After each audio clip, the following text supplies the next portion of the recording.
Giadha Aguirre de Carcer, CEO of New Frontier Data. Giadha, thank you so much for being here today. Delighted to be with the Benzinga family.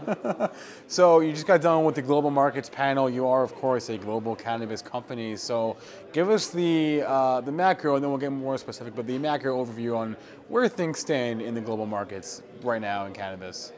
Sure. We're actually just releasing a global market overview. What the data has been showing is from a consumption perspective, North America is only the fourth largest market. Mind you, this is primarily illicit.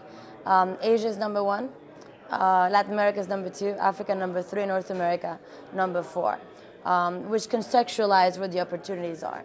That said, in terms of maturing, for instance, investment opportunities, or in order to expand into this market, we're following very closely markets in Europe, such as Germany, the UK, Italy, Spain, and Latin America, Colombia, Brazil, Argentina and Chile, and even Mexico. Are certain types of products more popular in certain markets?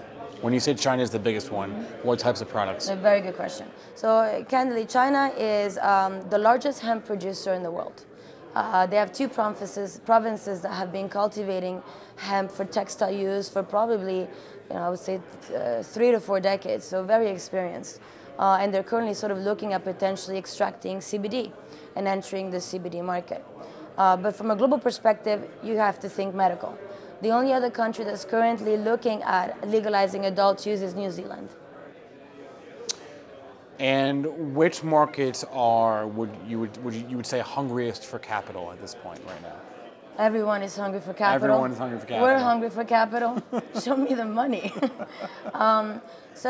There's still a lot of very good opportunities in North America. Okay, so let's not discard that. Canada, the US, a lot of companies going public, so certainly that kind of investment is available. But also in the US alone, there are states that are emerging and legalizing. So certainly opportunities here for those who want lower risk. I would say second, Europe. The European nations are certainly looking for smart money.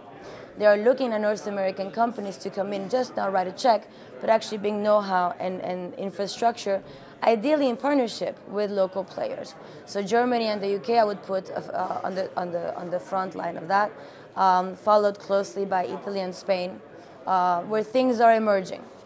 Portugal has been legal for a while, not a huge market, but nonetheless. And then I would highlight Colombia, Brazil, Chile, and Argentina. They are rushing to get into the global market. They need everything. They have the climate, they have the will, and so they're certainly looking for, again, partnership and investment. What about foreign companies investing, like Diageo, for example? We've seen a few of those. Is that a trend that's going to pick up more in 2019?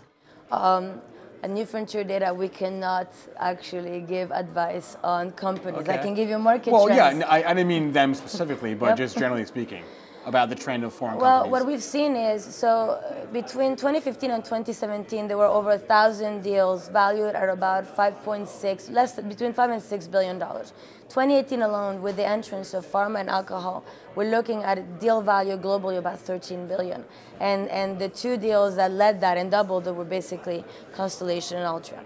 So what does that mean? Yeah, what's happening is you're seeing big pharma, big agro, big alcohol, beginning to invest and sort of insert the know-how and supplement what's happening in the cannabis industry. So I will keep an eye on that.